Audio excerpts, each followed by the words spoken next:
Ayun, magandang araw po sa lahat at andito po tayo ngayon para sa paggawa ko ng skinless longganisa. Ito kasi maraming nag-request na karaan na nag-video pala ako ng longganisa na homemade. Hindi ko po binibideo. Ayun, sa mga bago pa lang po na sa channel ko, huwag pong kalimutan na mag-subscribe, like and share. At comment na rin po kayo kung meron po kayong mga best way of may mga version po kayo ng longganisa nyo. At kung gagawin ko ay homemade na skinless longganisa na affordable at saka hindi ko tinipid yung sangkap. Tara, gagawa po tayo. Ayun, magbalat muna tayo ng bawang. Bali, ang paglagay ko ng bawang dito ay sa 1 kilo, 3 buong bawang. Ayan, ilalagay ko yan sa food processor para durog na durog. Bali ito kasi 4 na kilo yung gagawin ko, kaya ayan, 12 pirasong bawang na buo na yung ating babalatan.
At ayan, ito ay 2 kilo ng 2 kilo to ng giniling.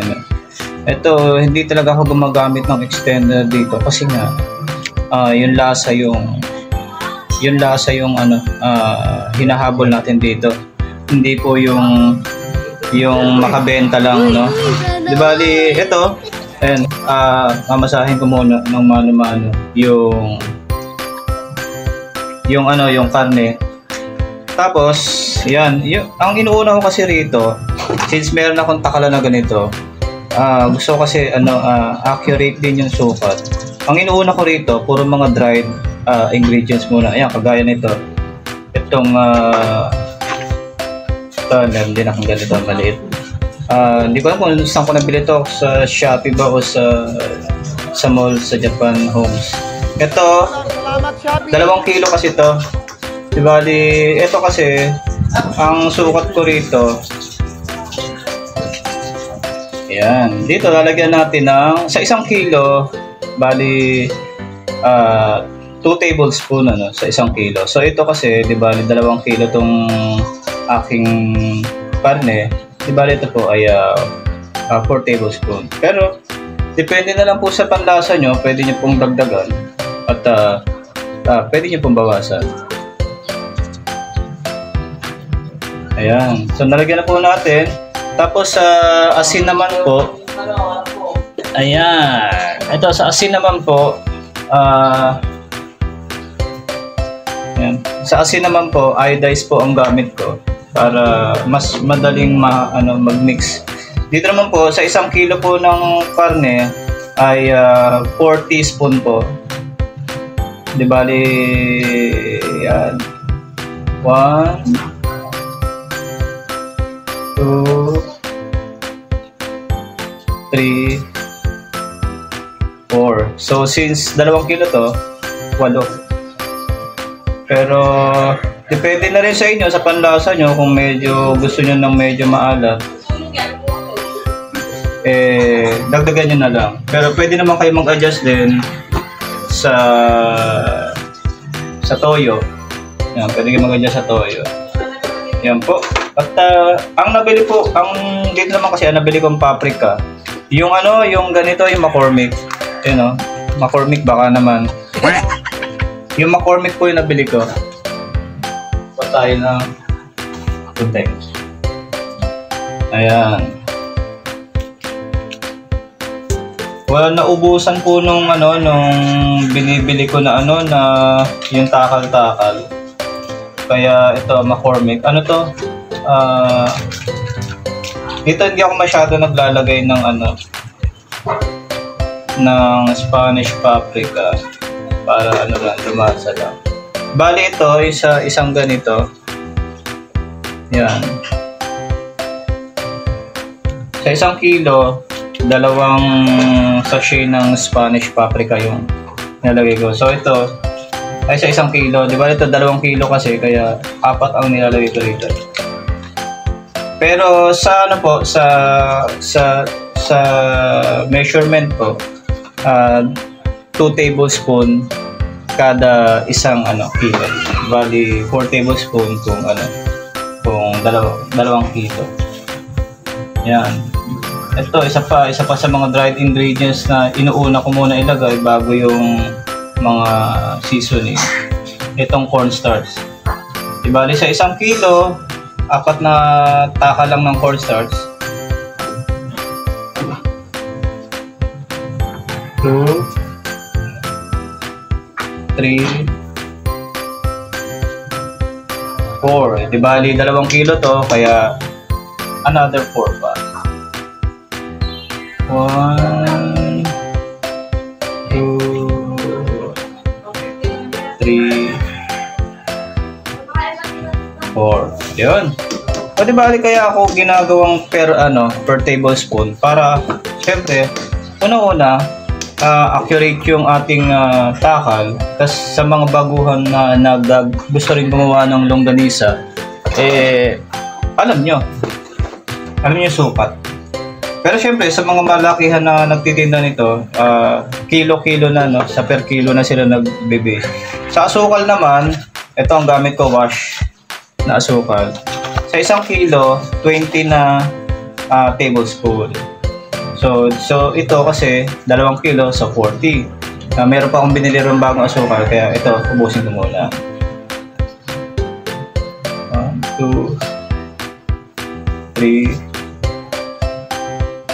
4, 5, 6, 7, 8, 9, 11, 12, 13, 14, 15, 16,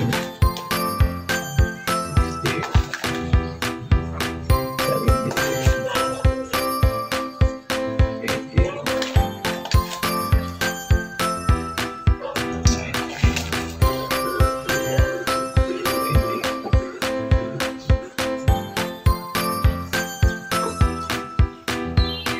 21, 22, 23, 24, 25, 26, 27, 28, 29, 30, 31, 32, 33, 34, 35, 36, 37, 38, 39, 40. Yun, 40. Kaya ko siya kinakalat para mamaya madali na lang siyang i-mekos. Kasi ito naman yung bawang ginawa natin kaninang bawang. Yan. Ito pang kasi ito pang 4 na kilo. Bali ito hahatiin ko lang to. Yan. Hahatiin ko lang to. Siyempre sa kalahati para mamaya yung another 2 kilo. Pero dito sa bawang, pwede kayong magdagdag. Yung iba kasi nasarapan sa mas maraming bawang. Meron din naman na sakto lang, yung gusto lang nila na malasahan ng bawang. So yun ano. Tapos yung dried ingredients natin, ilalagyan naman natin siya ng ano, ayan, sa toyo. Ito lang yung toyo na binibili ko sa Sheila. Sa toyo naman, 4 tablespoon ng toyo yung sa 1 kilo. Di bali ito kasi 2 kilo, kaya syempre doble. Dodoblehin lang natin. Laging doble lang yan. Ayan, 1, 2,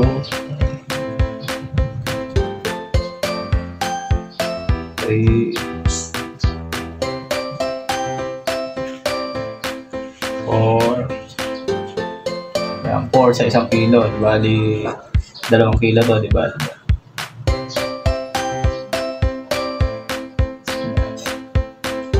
5, 6,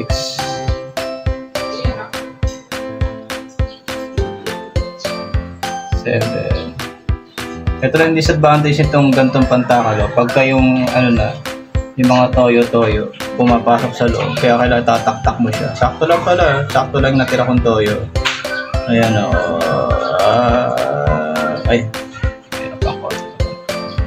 Ayan. So, yan o. Lagyan na natin, taktakin lang natin. Tapos, ito naman, yung sekreto talaga na pampabango. Yung sekretong pampabango, syempre seasoning, yung original, Ayan, ito sa isang kilo na baboy ng karne na giniling. Ay, teka lang. Hindi pala naka-setup. Yan, sa 1 kilo, 2 tablespoon ng Knorr original na seasoning. So, yun. Since 2 kilo nga, dodoblehin lang natin.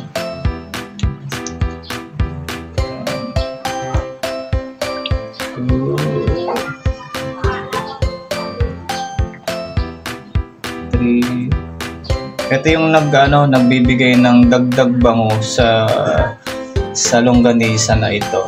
Siyempre, yung sa unang-una yung bawang. Tapos itong seasoning. Ayun, bali okay na, Andyan na lahat. Naihalo na natin lahat, Yan, tak-tak. Salitin lang natin.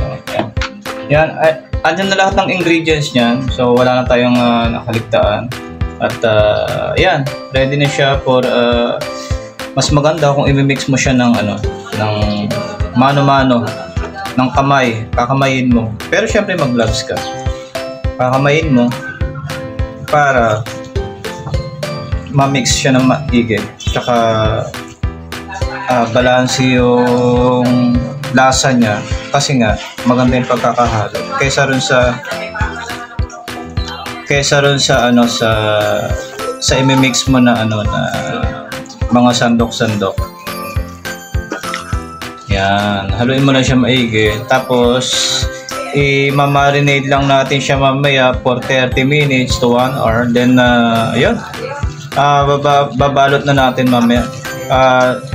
Sige, mamaya pakikita ko naman sa inyo kung paano siya i-repack. Sige, balik po ako mamaya ng konti. Bye po. At yun, ngayon naman nasa packaging na tayo. At ito yung ginamit natin, yung plastic na ice cream. Ano siya, di bali, yung size niya 1.5 by 10. 1.5 by 10. Yan yung patok, matibay siya. Ito yung mga ginagamit ng pang ice candy. Ito siya. Ang ginawa ko lang, binuhol ko yung, di ba yung pinakadulo niya, bubuhol ko lang ng konti para hindi siya flat. Para pagka ganito na, ito, tinimbang to, ayan o, puro siya 50 grams. Ayan, 50 grams siya. Para, ayan, bubuhol lang yan. Bali, ganyan lang ang packaging niya.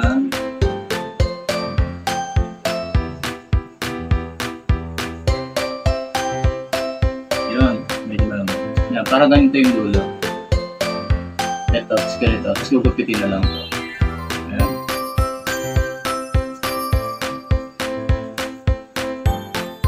Medyo maluwag yan. Medyo maluwag yung kanina. Sige pa natin.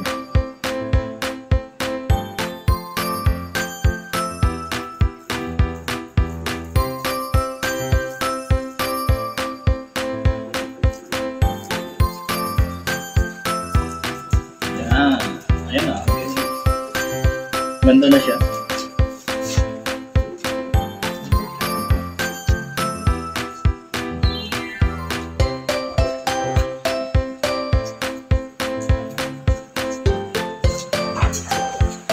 Ayan. Tapos, ang gagawin niyo lang, ito ikakat yung magkabilang dulo para pantay siya. Ayan, ganyan yung tsura niya. Tapos, yun na. Lalagay natin siya sa malaking plastic sa pinaka-packaging.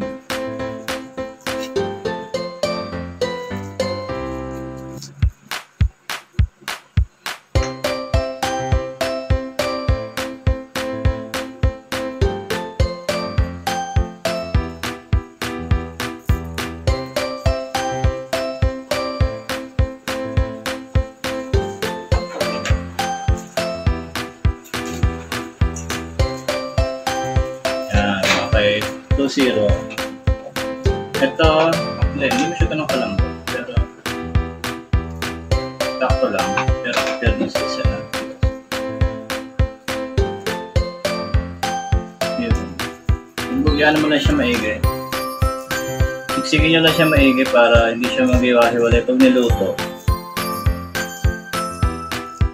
Yan, bubuhol lang maigi.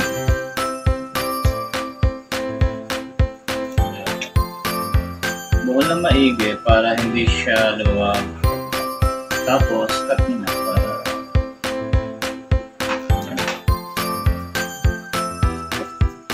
bali sa isang pack po na 1/4 kilo, 5 piraso.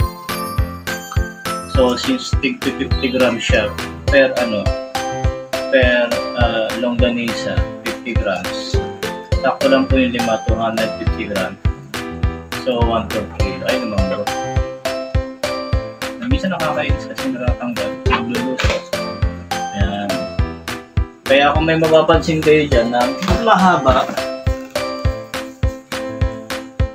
Mahaba. Tapos yung iba, hindi mahaba. Nasa pagbuhol ko. Ako gaya niya may mahaba. Hindi ko siya naduhol maayos. Ayan. So, pero pare-pares lang po ng timbang yan. Oh my God! Sorry, ang liit. Ayan. Papansinin nyo, may mahaba, may maiksi. Pero mas maganda sana kung pantay-pantay. Ito kasi yung sa dulo, hindi ko nabuhol maigi. Medyo maluwag siya. Ayan, sample lang naman ito, sample. Ayan, magiging ganyan po yung itsura niya.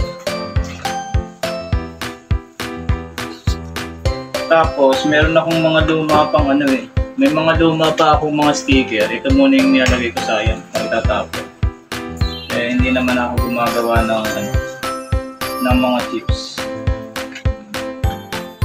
Kasi medyo matumalan chips. Kaya kailangan nating maghanap pa ng ibang source.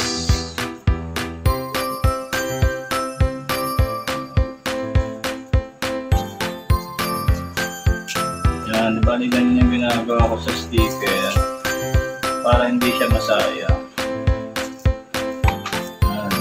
Ito yung sticker para hindi masayang. So, bago ako magpagawa ng bagong sticker, uubusin ko muna ito para hindi ito tatapon na. Yan, tara! Yan, magiging ganyan po itsura niya. Ito, magiging ganda po yung itsura niya. Tapos mamaya, isil na lang natin ito.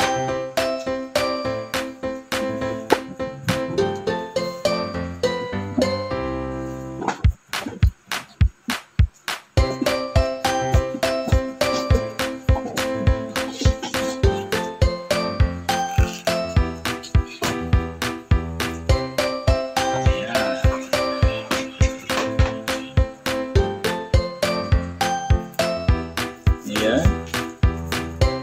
So, itatry natin. Itatry natin siya.